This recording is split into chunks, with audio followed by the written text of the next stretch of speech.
when the accident happened, I still had that weight on me. And of course, I was not able to work out at that point. And then after I stamped my foot, I was like, great, I've got to take responsibility for my health. It's not the government's fault. It's not my wife's fault. It's not my friend's fault. It's not anybody else's fault. It's my fault.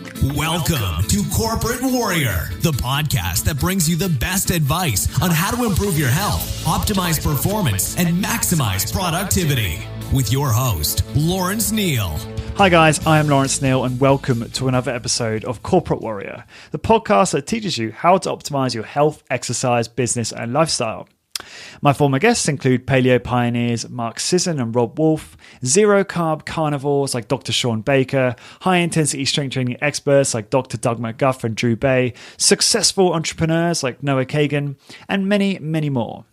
This was a really fun episode and a great conversation with someone who I've been talking to on social media for a very long time. I've always been fascinated by his self-experiments and open-mindedness with regard to training and diet. My guest is Mark Strough, who is a martial artist, serial entrepreneur, and high-intensity trainer. Mark, I hope I pronounced your last name correctly. It's a difficult pronunciation since it's German. And in this episode, we discuss the most effective martial arts for general self-defense, Mark's horrific injury and the health transformation that followed, and his controversial training and diet protocol, which consists of 1 meal a day and a midweek 48-hour fast that follows his weekly high-intensity training workout, which I know is going to sound crazy, but very interesting when you learn more about that. And we talk about much more than that as well.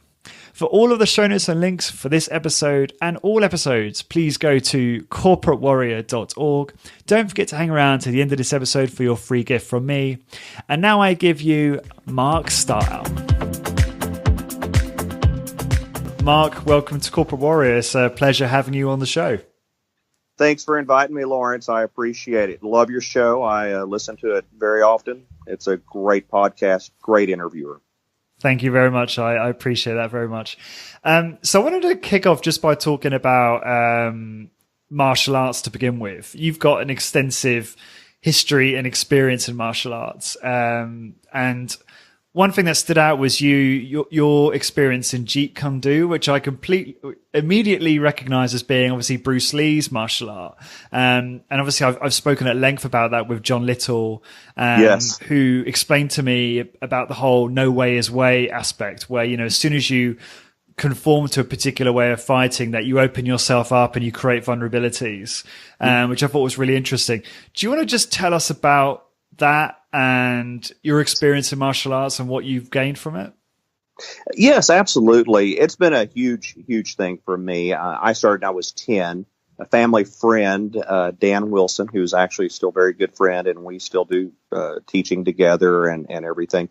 We started out, it was a Vietnamese Kung Fu system. That would have been around 1979. A few years down the road, we were able to go to a Larry Hartzell seminar, which was one of Bruce Lee's students and instructors. And then we got introduced to Dan Santo, which took over the teaching did most of the teaching before Bruce Lee passed away in 1973. He really, I think, was one of the most underappreciated people in the martial arts structure because he's so humble. But we're able to start training with him. And at the time, there were very few instructors in Jeet Kune Do and Jun Fan system in the Filipino martial arts. Terry Gibson was one of 6 at the time that was a full instructor in Tulsa, Oklahoma, which was just about 2.5, 3 hours from us. So we became students under him in the early 80s. And that changed everything. Most people, want to make one thing clear, most people, when they hear of JKD or Jeet Kune Do, they think of the theatrical part. And Bruce Lee was always, that's theatrical. That is not the functional Jeet Kune Do. And, that was something that was totally different. So the stuff we see in the movies was actually theatrical. That has no application in what he wanted. He wanted to be extreme functionality. Hack away the unessentials. I try to keep that as my philosophy in many things. Try to be minimalistic. Use what is useful, reject what is useless. Don't hold to traditions and forms for the sake of holding to them. So anything that he could find from a system, and this is very key here. A lot of people say, well, he just put a little taekwondo and karate and a little bit of boxing. That is not what he did. That is not what Dan Assanto and him did at all. What they did, they may have taken an element, for instance, fencing. Fencing is one of the core things in the JKD system or the Jun Fan system, which kind of predated that. I've never done any really fencing, but there was only one concept. The concept basically was the timing, the cadence. So they took some elements from that. Savate, French art. They took basically a few things, but the boot kick was one of the key things that they took. Thai boxing. Now that's been incorporated a lot more after his death. But as Dan Assanto said many times, you could take a Tai Chi person and have them train, you'll like this here, commonality with high intensity, with the intensity of a Muay Thai kickboxer, and you would have probably a very good fighter. So even the element, not of the technique from Thai boxing, but just the method they train with extreme amounts of intensity, or some people would even call it a little bit of brutality. Interesting. So you do you still practice martial arts now, and how frequently do you do that? Yes, not enough. I do. At this moment, I am not teaching a group class. I haven't since May. Just time constraints and everything. My friend Dan Wilson, he is working. He's a full-time police officer, and he owns a business and is very, very busy at that. So right now we are not. We will occasionally do some small class training or more seminar type training, but still practice. Yes, try to stay current with everything as much as I can. Have you ever had to use it in a self-defense situation or something like that?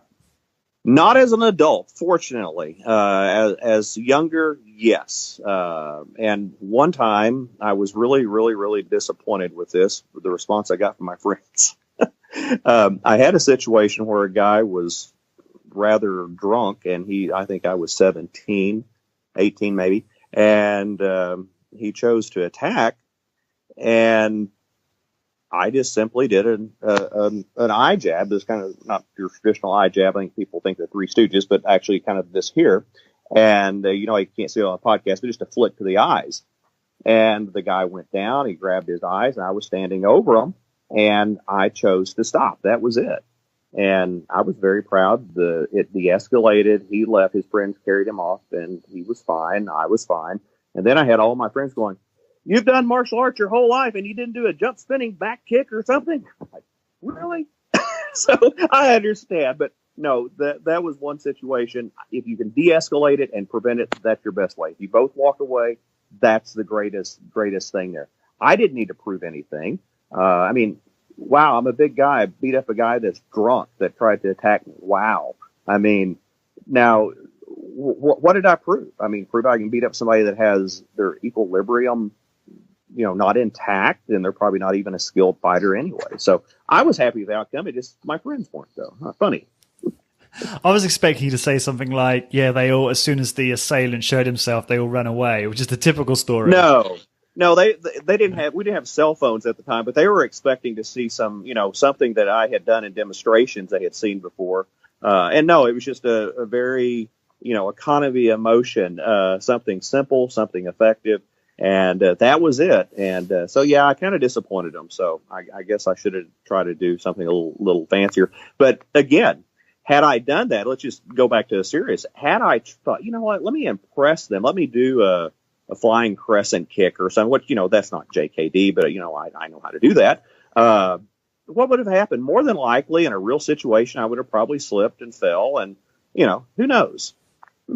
That was the low risk strike. Exactly. Exactly right. Yes. So I recently had Steve Maxwell on for part 3, and obviously Steve Maxwell's got a fairly extensive sort of mixed martial arts background. I asked him some questions because I'm very, I have no experience. Well, I have very little experience in martial arts and was interested in kind of a minimal effective dose from a martial arts point of view. You know, what could I take up in the future or now that might serve me in terms of self-defense? Would love to hear your recommendations on that side, because there's so many different martial arts to choose from. Which ones do you think, or which one would be, or maybe even it's not martial art, or just some kind of activity that you think would serve me from a self-defense point of view? Well, I think, of course, Steve's background is in grappling, and we incorporate a lot of grappling. We call it the standing phase, is our free form standing phase, which would encompass, kicks, strikes, different things like that. Then we have our intermediate phase, or a clinch phase, where you're grabbing the opponent or holding the opponent in their ground game. And, you need to be functional, I think, at all three ranges to be effective. One thing though, I have, worked with a lot of police and of course Dan is police, and we do a lot of training with them.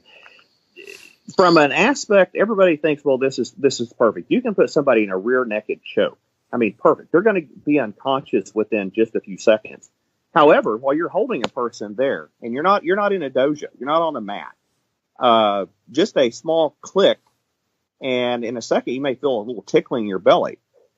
They have pulled a weapon, a knife, and you have them, in a choke and a mat, and they're going to go out very quickly. However, on the street situation, they could be eviscerating you. So we always need to make sure that we understand there's a sports side of it and there's a reality side of it. And I know things are different everywhere, but a knife is pretty common everywhere. Every bad person has at least 1, 2, or 3, or a razor blade, or some weapon that can do a maximum amount of damage in a very short time. And it takes almost no skill at all. I mean, it takes very little skill for somebody to do that. So I think being aware of the culture of knives and weapons that you're going to face, you need to have something that you can get a situation over as quick as possible. But the best thing is to avoid it at all costs. Mm-hmm. If you can get out of the situation, get out of it. Don't be in those high-risk situations. I mean, trouble can find you, but a lot of times we tend to be where the trouble is at. Not always, but when you hear these people, I was in a fight last week, or I was in this fight, that's not me. Never was me. Now, where are they going to get in these fights? So, I mean, if they're hanging out in certain places, that may happen, but if you can avoid a fight, so maybe a good pair of tennis shoes and being able to run fast might be a good. I know that's not the macho answer, but I've seen people that were very, very skilled. There was a guy that worked out of California. It was a high level kickboxer there, and he had somebody stole his Jeep, and it was a young boy, I think 14 or 15. This has been 20 some years ago, and he was an up and comer, and his Jeep was going out of a parking garage in LA, if I remember this correctly, and he ran, stopped the guy, trying to stop him, and the guy got out with a knife, and the boy, I should say, got out with a knife. And this guy thought, well, this is going to piece of cake. He stabbed him, hit a femoral artery. The guy died. I mean, the guy died. This very, very, high-level martial artist from I think he was a 14 or 15-year-old kid. So, the Jeep was not worth it. And I don't mean to be, I don't remember the circumstances, but I don't want to pile on anybody that's deceased. But, it would have probably been better just to let the Jeep go. And, probably had insurance too. So some of those things we need to try to avoid at all cost. Yeah, that's good advice. But I know I completely agree with what you're saying. And that is obviously the first port of call is to run away. But if you are in a situation where you don't have that option, what kind of martial arts do you think would be beneficial to learn as a minimum? Yes. Well, my answer, and this goes back to my early training, if you are good at some type of pugilism, boxing of some sort, that is probably going to be one of the best things. If you have some good feet movement, hand movement, and know some basic grappling, Brazilian Jujitsu is one of the best. They and that's where Steve's background is. We train with the Machados, we train with the Gracies, anybody we can. We train a lot of catch wrestling. Catch as catch can, I think is also known as, maybe we'll call it that. A lot of the Filipino, the Indonesian Dumog arts from Filipino, and then certain Indonesian arts. I think if you have that, if somebody wants to take you to the ground, they're probably going to take you to the ground. And if you do not know how to survive the ground, even a basic, even you don't know how to, do some basics, you have no chance. So a good grappler, wrestler can almost always, I won't say always, almost always take it down a good kickboxer and a good boxer. So I think if you have some basic stand-up skills, know a little bit of clinching, like a sprawl, that's going to serve you well. And then if you're on the ground, how to survive, know some basic escapes.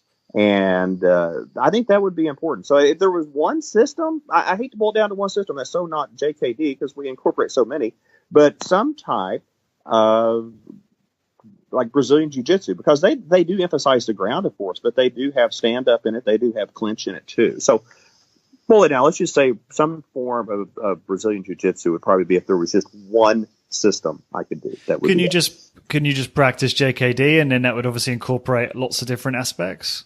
Or is it hard to find somewhere where that's practiced in an effective way? No, you can find. As far as finding an instructor or location-wise, or a competent instructor.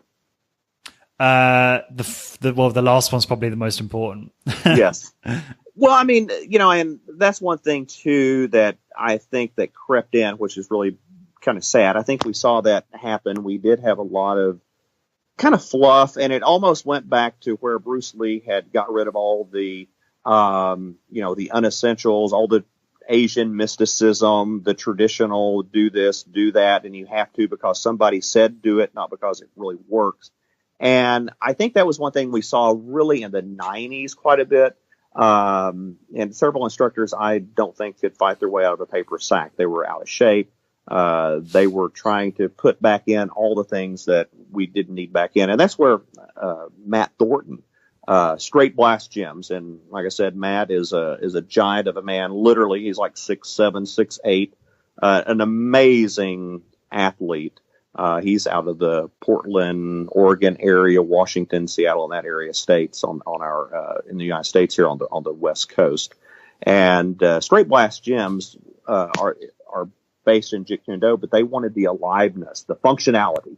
Mm-hmm. So grappling was a huge part. They brought in Chris Howder, Randy Couture, which I'm sure you probably know who Randy from the UFC, several, Dan Henderson.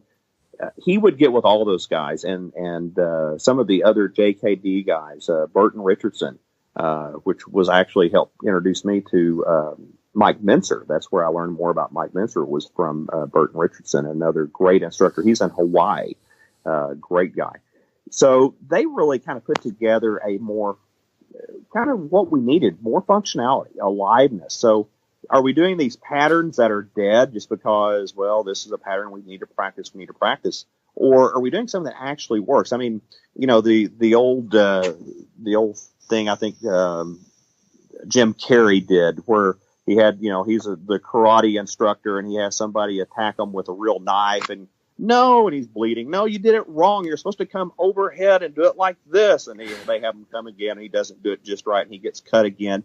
Well, no, see, that's a pattern that's outside of reality. I mean, nobody's going to attack in one angle. It's going to be sloppy. They're going to attack it at timing. We're so used to timing. I guess that could tie into high intensity training too. But the timing's never going to be like that in boxing or anything. We're used to these patterns. It's going to be on a 1 or a 1 and or a 1 and 2. Somebody that doesn't really know any of that, they're going to attack you at an angle that you're not used to. You haven't probably attacked if you train only in patterns and forms. They're going to attack you at timing that you're not used to because they haven't trained timing. So we're used to this being in a pattern.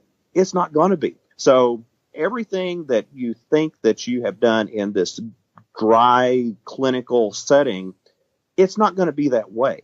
If you actually have to use your skill, you're probably not going to feel the best that day. You may have on some restrictive clothing. It may be in an area where there's loose gravel on the ground. Could be snow on the ground. So that's going to take out a lot of your skill sets that you know how to do. Well, kicks are out of the way. Your fancy footwork is gone. So, you can't always predict how things will turn out. So that aliveness, we adjust, we adapt and adjust to different conditions. Do you watch the UFC? Do you find that appealing? I used to watch them all the time. I don't so much anymore. When they first started, I remember, like in, was it 91, 92? And I was at the one in Tulsa. That was the fourth one. And I was actually at a seminar earlier that day with the Gracies. Got to meet Elio Gracie. That was just spectacular. Horian Gracie, Hoker. Almost all of them were there. That was when Horst was fighting. It was really interesting. Got to meet some really neat people that were fighting that night. And it was really interesting. Things have changed a lot, and I don't watch it as much. But there's still times when there's certain fighters I want to see. I just thought you'd find it interesting, having practiced martial arts for such a long time, to see it practiced in a real, it's not like a street fight, but it's as real as it gets on a regulated level. And that I thought that would be fascinating to you.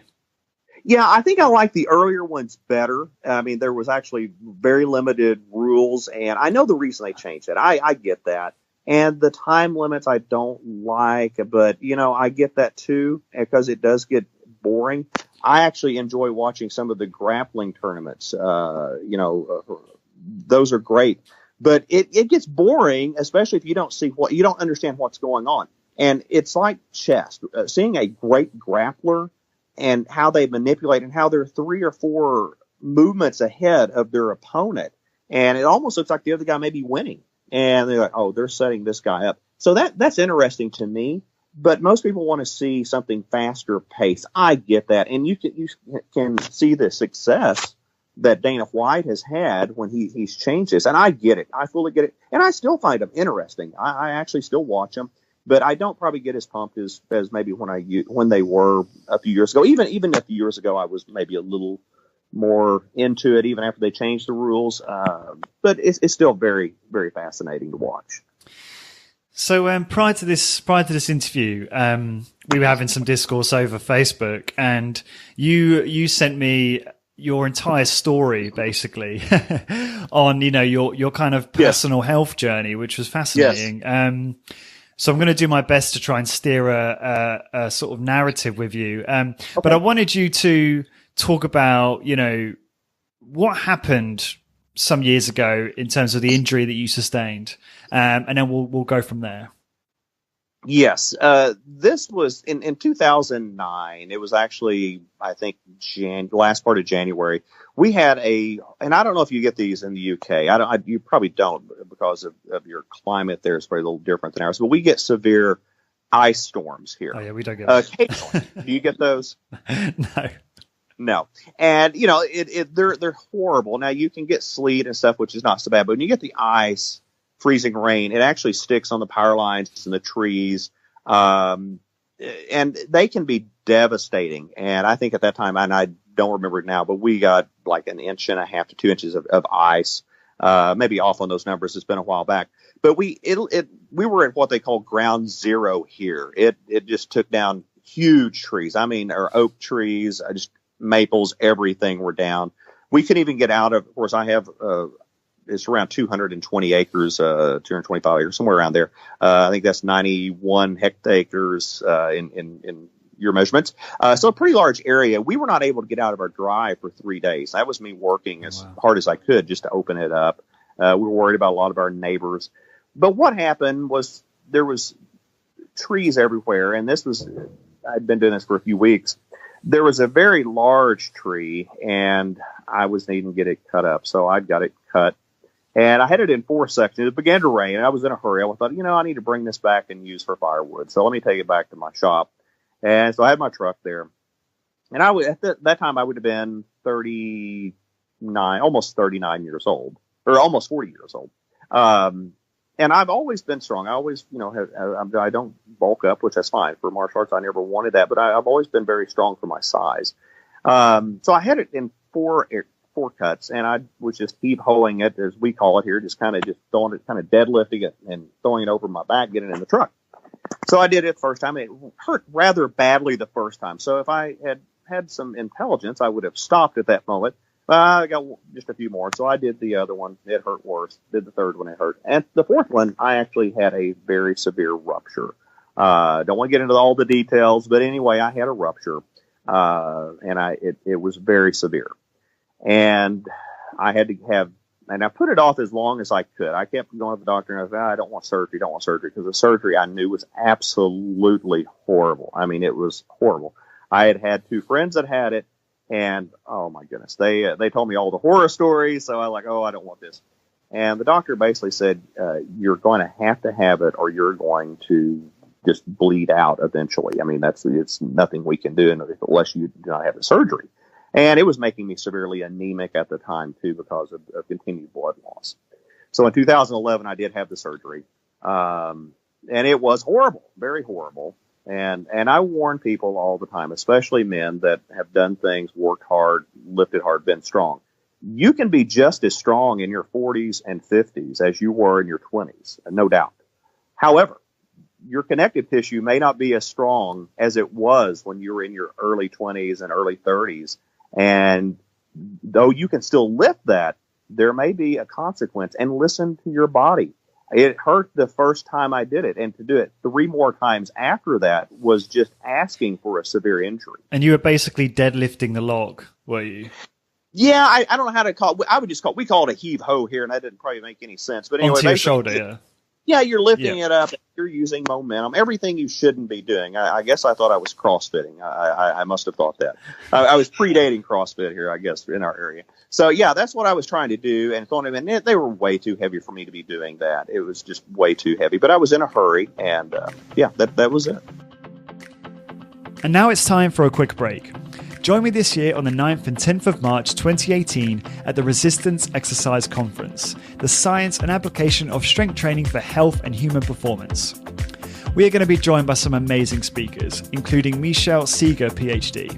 Dr. Seeger is a leading exercise motivation scientist and best-selling author of No Sweat: How the Simple Science of Motivation Can Bring You a Lifetime of Fitness. A keynote speaker this year at the Resistance Exercise Conference, Dr. Seeger's insights on fitness motivation have been changing the conversation around the globe on how we should be promoting healthy behaviors, and her science-based, easy-to-use methods are being adopted in next-generation behavioral design and across fitness, wellness, and healthcare contexts. Every Resistance Exercise Conference attendee will be receiving a free copy of her book. To get 10% off your entry fee, head on over to resistanceexerciseconference.com and enter the coupon code CorporateWarrior10 in PayPal. So again, head on over to resistanceexerciseconference.com and to get 10% off your entry fee, enter CorporateWarrior10 in PayPal, and I look forward to meeting you in person. Now back to the show. So you had the injury, the major injury, and then you had the surgery, and there was a period where you'd gained quite a lot of weight. You'd obviously not been able to work out following the surgery, and you were quite unhappy about that. And then I think you were maybe just getting back into things, and then you snapped your ankle because of your weight. Talk to us about that, and then what happened after that. Yes, and the weight gain, I have never been able to gain weight. Never been able to gain weight. It was always frustrating. That was one of the reasons I started weight. Well, it was the reason I started weight training. I'm doing martial arts. I'm a skinny kid. I can't gain weight. I'm in, just everything I can to gain weight. And of course, our protein shakes at the time were orange juice and raw eggs. Yeah, I know. That's pretty gross. But anyway, that's all we had. I would do everything. Eat pasta, whatever. I didn't even care for pasta because, like I've said, we'll get into later, I've always been kind of ketogenic my whole life. So back in about 2003, I had some students that were doing martial arts there, and they were huge. I'm like 180 pounds, 185 maybe, and very lean. They were not as lean as I, but they were 230, 240 pounds and just incredibly heavy. When you're grappling, and we were doing classes that were 3 hours, and we do that at least 2 times a week. When you're rolling on the ground with somebody that much heavier than you, oh my goodness, this is the reason I have weight classes. I mean, it was crushing my body. I mean, it was just literally crushing my body. So I thought I have got to gain weight. So I did everything I could. I was eating all the time. My wife was going crazy, fixing me about 2 roasts a day. I was just eating tons of pasta and carbs and anything I could to gain weight. And again, I did gain a lot of weight, and I was at about 6% body fat. No, not even close. Not even close. I got up to 220 pounds, and I didn't measure my body fat. I don't even want to know, but I'm saying, 20% probably. It was a dirty bulk, but it did help on the ground game. And I don't advise anybody to do that. And it was taking a toll on my knees, on the stand up. I was slower. I didn't feel good. It just was horrible. So when the accident happened, I still had that weight on me. Mm-hmm. And of course, I was not able to work out at that point. And then after I stamped my foot, I was like, great. I'm 45 years old at that time. That was in 2014. I'm overweight. I've got to take responsibility for my health. It's not the government's fault. It's not my wife's fault. It's not my friend's fault. It's not anybody else's fault. It's my fault. And I know the things. That was the thing. I know what to do, and I've told other people what to do. And what example is that when you're not doing what you need to be doing? So I was really upset with myself. And, I had a little bit of an excuse. Oh, I had an injury. Well, I was cleared to go back working out, and I couldn't mentally get the intensity back because I kept seeing that accident happen again and again. And my doctor did warn me. He did say, I see you're a little bit of an adrenaline junkie. And I had a guy just like you, and the hospital was close to a lake, and I don't have them now, but used to really be big into the personal watercraft, the Sea-Doos and all that. And he said, you're not going to be riding that for a while. He said, I had a guy that had the same surgery. He went out and did that, and he nearly died because he reversed the surgery basically as he was jumping wakes and waves and stuff. So I was a little bit, cautious of that. And he knew that I was a lifter. He knew all that. Told me, what not to do. And he said, when you come back, we'll see how you're doing. I was cleared to lift, Lawrence. I could go back lifting. I could go back deadlifting, squatting, anything I wanted to do within reason. I mean, he said, you're fine. You're perfectly fine. Mentally, I could not do it. And that was hard for me. I'm a very stubborn person when it comes to pushing myself. I can push myself going through pain and whatever generally. Now, my wife may disagree with that. She may think that I'm not that strong when it comes to, something else, but, she would disagree. But I can push myself to failure without a coach. I can do that. I know a lot of people have trouble doing that. I actually kind of enjoy that. I don't know. That's kind of weird, I guess. That doesn't bother me, but I mentally could not go back and lift. I could do my upper body and could not do lower body. And it was pitiful. So I was getting very, very limited results. I was basically doing a high volume intensity on a high intensity training protocol on a low volume. That doesn't work. There's no way it can work. You can't do high intensity at a very, very low intensity level. It just does not work. And I was proof of that. So when I went to the doctor, they told me there was about an 80% chance of having surgery on my foot. I thought, I don't want that. He told me that would be a long recovery time. I said, what can I do to prevent surgery? He said, well, we're going to be doing the rehab. You're going to be going to a rehab therapist. He said, of course, the standard stuff, rest, ice, elevate, all that, do all those things. I said, what if I drop some weight? He said, well, you don't look like you need to drop a lot. He said, if you could drop 10 pounds, yeah, I mean, that takes some, pressure off of it. Sure. Well, I went, Sean Baker, you're going to be happy with me. This is how I would love to eat anyway, but my wife thinks it's crazy. She doesn't as much anymore, but at the time she did. I went 100% carnivore. I mean, that's all I did. I may have had a little bit of sauerkraut occasionally. That may have been it. But I went to my fasting. I was doing one meal, kind of like I do today, one meal a day. I would fast for 3 probably days midweek. And I was just 100% meat and try and get as much fat. I mean, I would eat some cheese too. I shouldn't say just meat. But no vegetables or fruits or anything like that. And I had like, I think 7-8 weeks, something like that. But I lost close to 60 pounds. And yes, that was muscle. I'm sure I did not care. I know that may sound bad. I just wanted to get as much total weight off of my foot as I could. And I felt better. I was like, great. I thought, as long as I can prevent the surgery, hopefully, I can start the rebuilding phase later. And when I went back, Dr. Lynn, the orthopedic surgeon, he just looked at me, Mark, yeah, it's me. He said, you weren't kidding about dropping some weight. I said, I don't want the surgery. He said, I can see you don't want the surgery. He said, we're going to do everything we can so you don't have to have it. And I didn't have to have the surgery. Just had to wear the a brace a little bit longer, the cast a little bit longer. But everything's worked out fine. Awesome. No, that's really interesting. And what happened after that in terms of did you just carry on eating that way, and then you found confidence again in being able to train much more intensely in a high intensity training fashion? Like, how did that pan out afterward? Yeah, actually, let me go back. I was always the kid getting in trouble with my parents because I didn't eat bread. I didn't eat potatoes. I like broccoli. I liked asparagus. Weird kid, I know. You can see why I did martial arts. I mean, skinny kid, and yeah, okay. You need to see my shirt here. Yeah. He's got a Captain America Iron Man t-shirt. Civil War here. Yeah, absolutely. So, I was, told I would probably die if I didn't eat my, like bread and all my potatoes and drink this and all this stuff here. And I was like, no, I just want water. Well, no, you need here's some fruit juice. And no, I just want water. So that was always kind of in me. My wife, when we started dating in 96, we got married in 97. She hated the way I ate. She thought that was just crazy. You have to eat all your vegetables. You don't need much meat. And she didn't care for meat. She wasn't a vegetarian. But she didn't care for meat a whole lot. So yeah, I kind of stayed that way to some extent. I wasn't staying in ketosis. I was probably more at that time, more in the, I guess this was Mark Sisson call it the keto realm. I was kind of near that area, but not exactly in there. So that actually came a little bit later on, but that in probably March is when I really, of 2015, is when I was able to kind of get my mind right. I was able to get back with the intensity. I know one of Arthur Jones's quotes, do you need a personal trainer? He said, heck no. If you can take your hand and lay it down and take a ball peen hammer and strike every knuckle repeatedly and not flint, you don't need a personal trainer.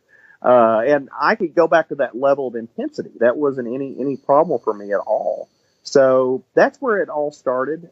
Back was then. I think at that time I was weighing 154, 155 pounds, which is really light for me. My natural everyday weight is usually between 170 to maybe 185. I think right now I'm like 178.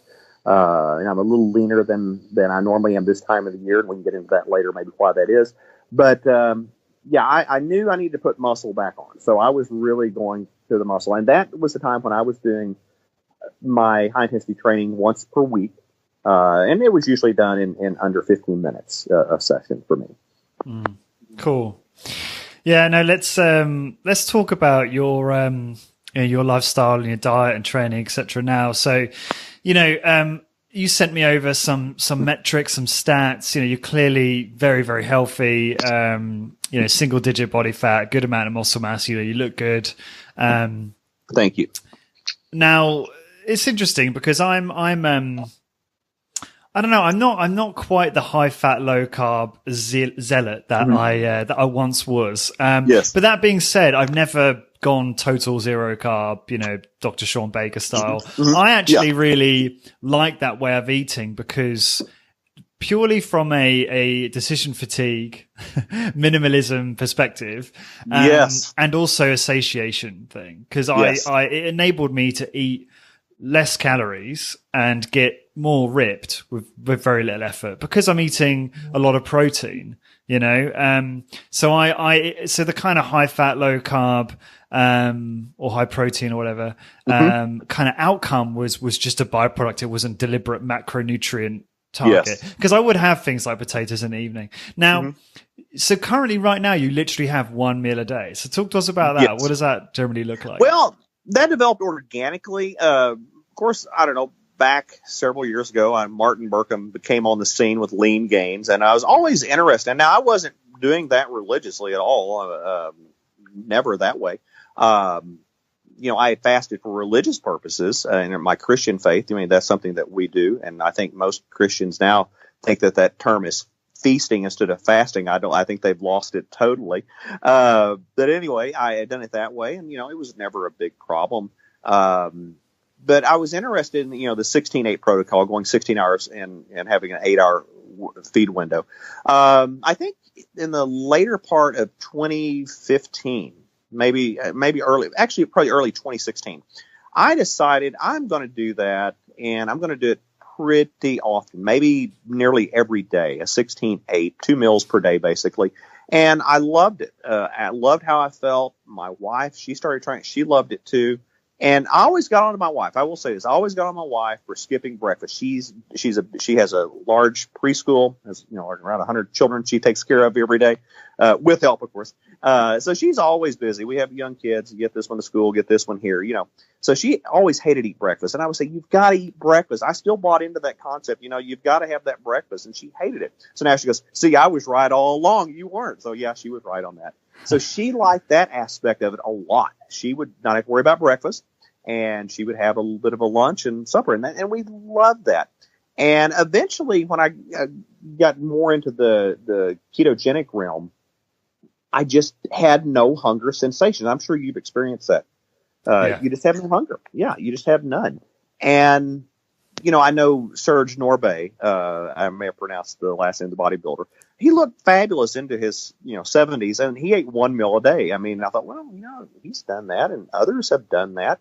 And there was like a UFC fighter or boxer. I don't know if it's this similar guy who did 1 meal a day. Do you know that guy?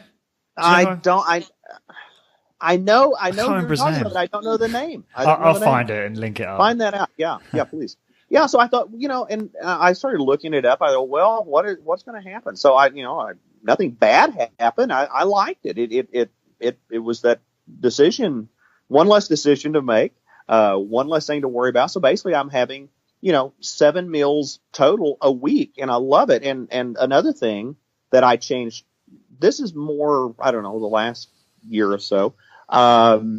I actually do a midweek fast, and that's basically from training. My midweek is very, very hectic. Now, it may not be on the Doug Holland, Skylar Tanner hectic, but with other things going on, it's very hectic for me. So Tuesday night is my last meal until generally Thursday evening or Friday evening.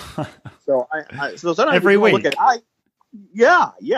And we have an activity on Wednesday night. It involves youth at our church, and it's a great deal. And they have a lot of kids there, so it consists generally of just thrown together foods, high carb, probably not the healthiest. And I understand why. I mean, I get it. There's a lot of kids, and so it may be hot dogs, it may be soup, it may whatever.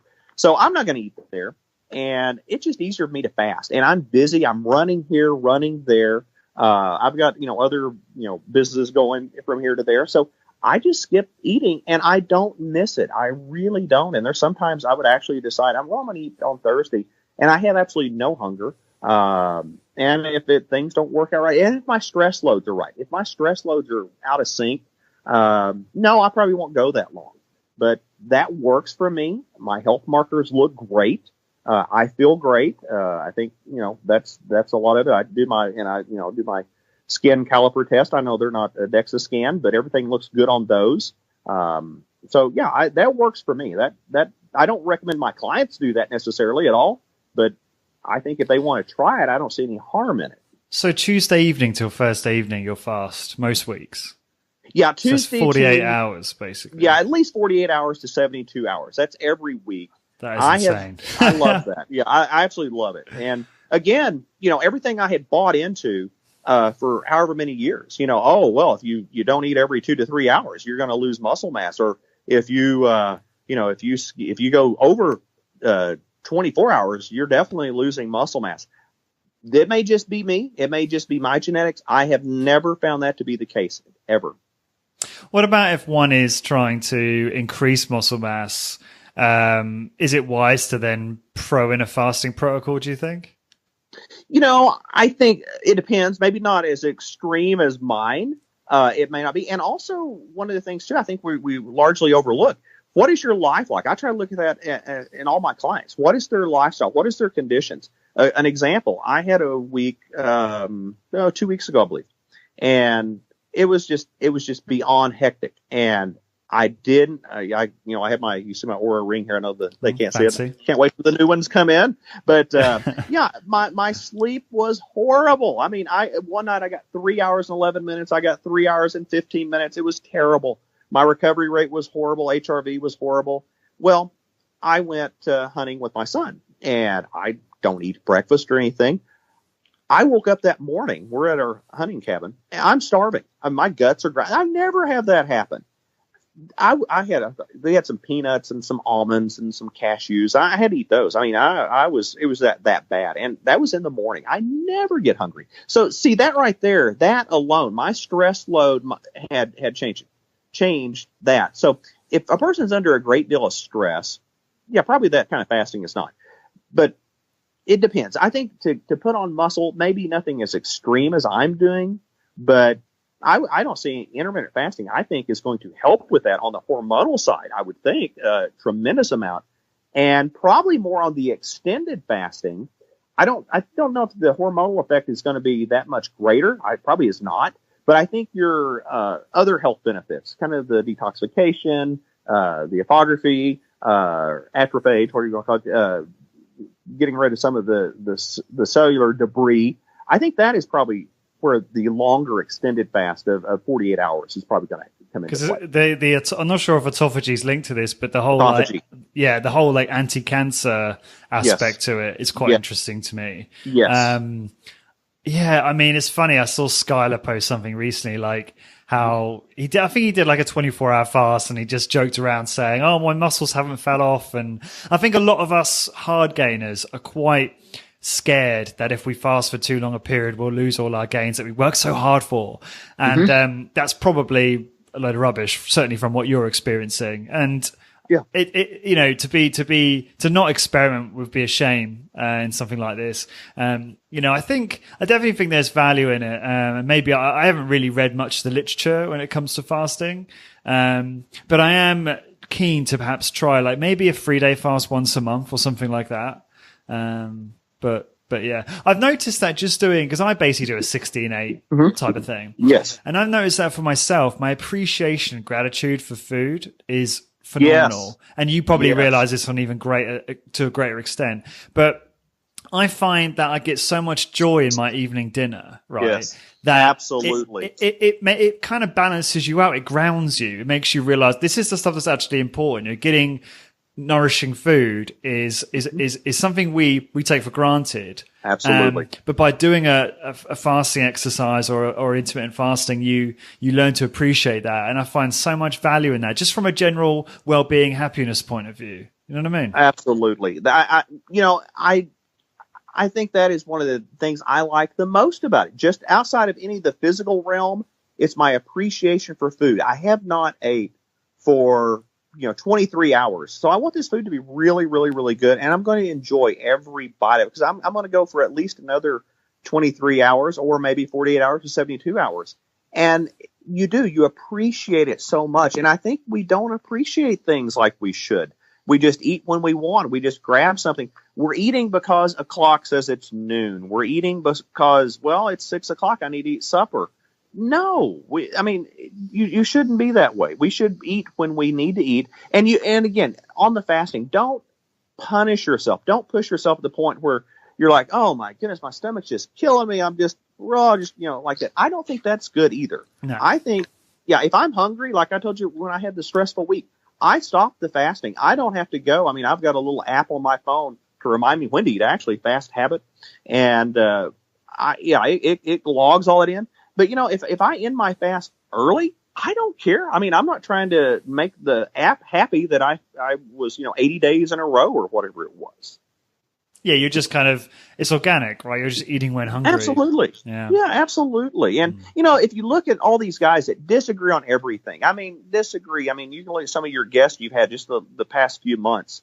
Almost all of them, not all, but most of them, if you look at one thing they have in common, most of them do some type of intermittent fasting to some extent or other, or instinctive eating, if you want to call it that. Mm-hmm. So when you see Arthur Devaney and you see, Mark Sisson and some of these guys that are a little older than I am, and you definitely, and you look at how they look, how they're functioning, there must be something to it. And then you look at the wisdom of the Greeks, and then why does every religious tenet have that in there? So, I mean, I think there's got to be something to it more than what I think most people are seeing. Yeah.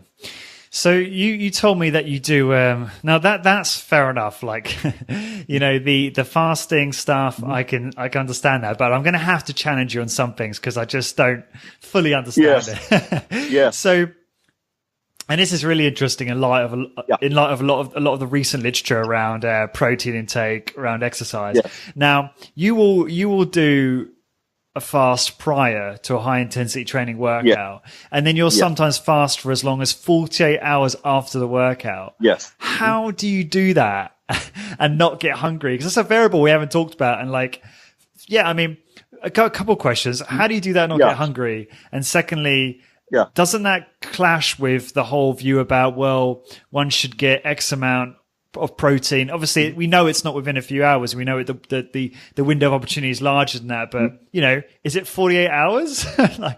Well, Lawrence, I wish, you sound so astonished. I wish we could go back in time and have myself where you're at right now and interview me, because I would be going, you are an idiot for doing that. That's what I'd be telling myself. I'm serious. A few years ago, I mean, I used to, even though I like keto, even before keto was a thing, before I even knew it was a thing, I would still carb load religiously before working out because you have to. I mean, you'll crash during a workout.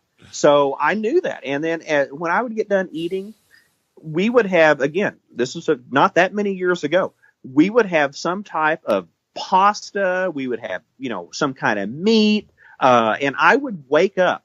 I do my workouts generally after I train my clients, which is not optimum, but generally, and I've tried to switch this. I try to do it on a day that I can earlier in the day, but a lot of mine were in the evening, which that is not, I don't recommend that, but that's kind of how I used to work out. But I would wake up. I mean, I would eat right before I'd go to bed, and I would wake up usually at 3 or 4 in the morning, and I would have some protein bars waiting for me to eat. Yes. And I mean, I would wake up out of a dead sleep hungry. And I'm like, oh, my muscles have to have it. So, I was kind of like, how can this be? So the first time I tried to work out fasted, it went great. I mean, perfectly great. But I had not been, as I would call it, as a fat adapted, my body being used to using, BHB and the ketones like they are now. The second time I did it, I literally crashed. I mean, I felt like I was going to throw up. I was like, oh, this is terrible. Oh, man. And I actually stopped the workout, just stopped it. And I went in the kitchen. I got some, like 2 tablespoons of honey, took that, and I finished the workout later. It was horrible. And I thought, I'm not going to do this again. And a few months down the road, I did. I thought, I'm going to try it again. I think I'm fat adapted enough. Let me try this fasted. So I went into it about 16, 18 hours fasted. And I fasted post-workout for about 4 hours or so. Not any problems at all. And eventually I started just expanding that. I would try to go into every workout 24 hours fasted. And I would, at minimum, 4 hours before I would eat. Generally, I go 24 to 48 hours post-workout. Are there benefits to that? Well, I sure hope so. I can't say that there is. I can't see any downside to it.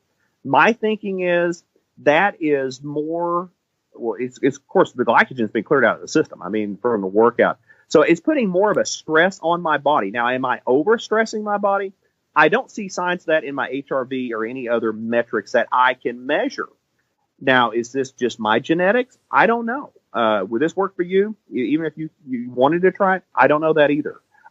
Do I have my clients? Do I recommend this for clients? No. I do like for them to come into a workout fasted occasionally. And a lot of them do. They'll come into it maybe 12 hours fasted to 16 hours fasted. And if they can go, and I don't put a huge time span on this, but I would say if you can even go 2 hours to 4 hours post-workout fasted, that's probably good. And then try to have that post-workout meal being something of, primarily high protein, high fat, very limited carbs in there. So that's my reasoning on it, and it could be very flawed reasoning. But as of now, I'm still doing it, and I love it. No, it's fascinating. I tend to work out fasted. I like working out fasted, just the feeling. And I'll normally fast for 1 to 2 hours afterwards. Never more than sort of 2 hours. Typically 1 hour, maybe. Yes. I normally have like loads of inspiration after I work out. I want to like write a blog post about it or something. So I just do that instead of eating and then eat after that. Yeah. You stay busy. You don't think about eating. That's true. You don't. But what's interesting is you will fast, upwards, and you said typically 48 hours after a training session. Do you not get concerned about muscle loss? Is that because I know that like Dr. Ted Naiman has been on my show a couple of times, has talked about how much he divorces his eating schedule from his training schedule, but this is on another level, So I appreciate your caveating everything you're saying. It could be my genetics. I could be just thinking about this wrongly. I understand that, but I'm just fascinated in your opinion. So do you think that it's just having no detrimental effect on muscle mass by fasting for this long after a training session, based on your measurements and such? Yeah, I mean, again, I don't have an DEXA scan. Of course, I'd love to have one. Don't. So I can only go by the skin calipers, which I think if you're consistent on the way you take them, they may be off. Big deal. If you're consistent, you can see a trend. I don't see a trend there. Now, I do have the scales, the bioimpedance. I don't put much stock into that at all. But when I look at that, I also have the Sculpt, the machine that actually you can put on each muscle. I've had no degradation, no sarcopenia that I can detect. Now, the main thing, again, I'm of course, you've seen my physique. I'm not a person that's going to, want I don't want the bodybuilder type. Nothing against it. It's just not me. I want the leanness. I want the cuts. But strength, that's my primary thing. And for health span, that's what I want too. I want the strength. For martial arts, I want the strength. For being able to work on my farm, I want strength. So I measure my strength from time to time. I mean, and if each workout, you should kind of know your relative strength. Sometimes I'll do, and again, I don't advise this. So there are some downsides to it, but I do occasionally check my 1 rep max, and I know that has some dangerous intel, so I kind of be careful on that. So if I'm losing strength, I would probably associate that with losing muscle. Sure. Now, I know there's some, neuroadaptations. I could be losing that, but no, as long as I've been doing this, probably not losing neuroadaptations. It would be losing muscle of some sort. So I've not witnessed that on any of the metrics that I have. Again, not the most advanced, but in my case, I've not witnessed that at all. That's so cool. And I think it clearly needs to be more research done on protein intake, timing. Yes. And do you stay quite close to the literature with stuff like that? Do you kind of monitor it or? I do. I'm kind of geeky on that. I don't know if I'm at Ryan Hall's level, but I try to listen to everything Ryan has to say. Ryan's just an incredible guy. If I have a question, I'll just, text him or give him a call. And, I have to kind of like, okay, let me try to process all this stuff because he's such a genius guy. And I think with he's working with kind of DNA Fit, I believe, and I think that's it. And I think that is really going to help a lot of things. We're going to know this. Now, as a side, my brother, he's 11 years older than I am. He started working out with me in March. He had a lot of injuries from football and other things.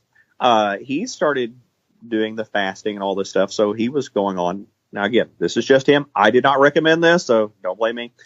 He said, well, I'm having a really, loving the fasting. I'm like, well, that's great. I don't hear too many people say they love it, but he did.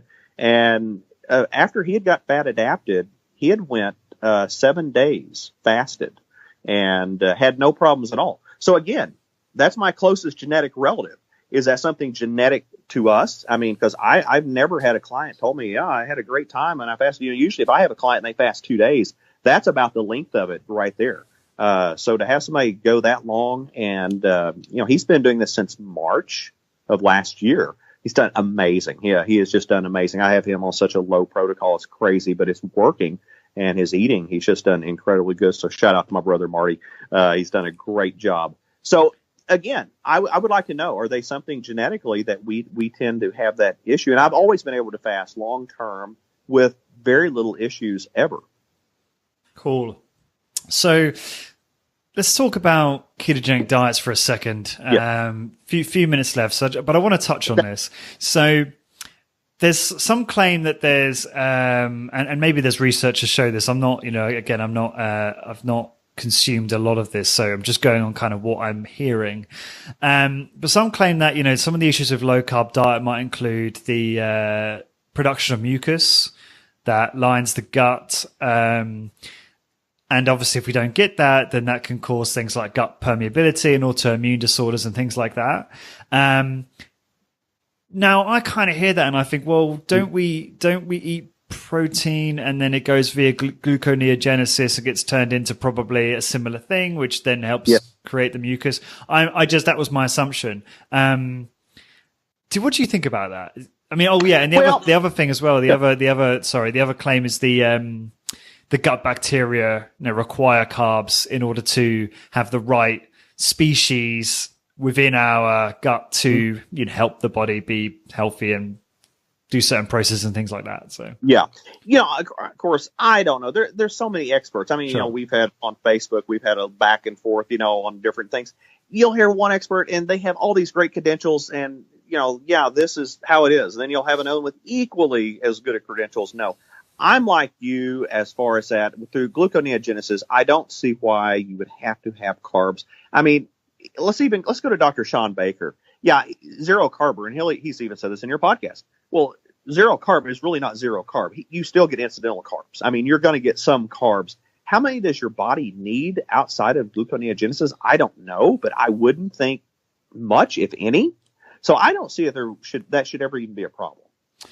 Yeah, I did think that, but I'm open-minded, and I am too. No, I know you are. I've taken my views, and I again going back to the martial arts.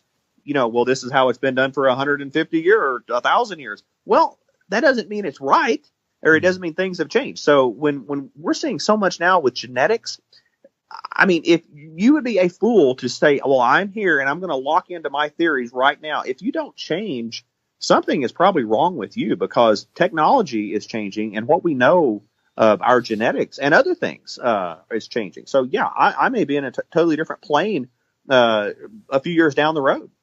You should be. Yeah, no, that's really cool to hear. And that's why I feel very comfortable having this conversation with you because I know you are very open-minded. Yeah, absolutely. And I think that my podcast does attract those types of people and it makes for really good conversations. Some of the other things that come from the concerns about low carb are things like, you know, if you're going to do high intensity work, you need to have your glycogen reserves full. But again, we can use the same argument and say that, you know, when you consume enough protein, you're getting those glycogen stores full that way because we can't store that much glucose anyway. It's like 300 grams or something like that. No, most of it's local. Yeah, most of it's stored locally anyway in the muscle. Yeah, but just on this, I would love to hear some of this be challenged. The other side would be very interesting to me. I have actually got Dr. Sean Baker coming back on the show. You'll be pleased to hear. Oh, great! I absolutely love hearing him. He's going on Joe Rogan soon. Oh wow! So I have to catch that. Once this goes live, he'd already been on Joe Rogan. He's going on Joe Rogan on the 7th of December.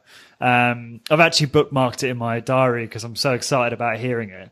But yeah, Sean's kindly booked a session with me a few days after, so that'll be a lot of fun. So I'm going to go even deeper, and I'm really going to challenge him on this part 3. So I'm excited about that. I can't wait. But no, look, Mark, I've got to wrap up there, but this has been so much fun. And sorry we haven't been able to get into some of the other kind of rapid fire questions. Oh, that's fine. I've very much enjoyed this. Likewise. And, you know, there's so much we haven't spoken about. So I'm sure at some point we can arrange a part 2 to get into it some more. Certainly as our thoughts evolve as well. Yeah. Can I say one thing at last? Yeah, absolutely. What you have done, you have really helped the HIT community and just not even HIT, just fitness in there by having all these people that are passionate about HIT. I'm not an expert. I'm passionate about it. I'm no expert. But you have these experts and you have ones that disagree with each other. That's great. We need to hear that because I've heard Drew Bay say, you know, I even read the stuff I disagree with to know how to argue against it. And, you know, exactly. That's great. I like to read all the dissenting things on there to challenge my viewpoint. And you must have a very weak viewpoint if you're in a bubble and you can't be challenged. So if you can't do that, it's amazing. So what you have brought bringing all these people and giving them exposure is amazing. And I think that's why we're seeing the evidence-based training exploding. It's going to be exploding, and I think you're a big driver behind that, and I do appreciate it. Really do. Thank you, Mark. That means a lot to me. What is the best way for people to find out more about you? Facebook. You can look on there. Mark of Health. That's one place there you can link to. I'm on Instagram. Just my name, Mark. I think it's that Mark _Strough, and the last name spelled Strough. If anybody needs to get with me email wise, it's MW, my last name, Strough @gmail.com. And like I said, I put quite a bit of stuff on Instagram, a little bit on the Mark of Health, and I have another group also that some people are in that we have stuff there. And try to have some discussions and different things like that. So, that's probably the best way. I'm part of that group, and I try to contribute where I can. Thank you. Thank you. I enjoy you being there. It's so hard to keep tabs on all these things, but there's a few groups, certainly the Body by Science groups as well on Facebook, which I do want to start contributing more to, because I think I see a lot of people raising questions, and I think it's great input for potential podcasts or I maybe help with some of my experience. So I want to participate in that more. But for everyone listening, for all of the resources, links, show notes, everything that Mark and I mentioned, the resources for this episode and all episodes will be listed on corporatewarrior.org. And until next time, guys, thank you very much for listening.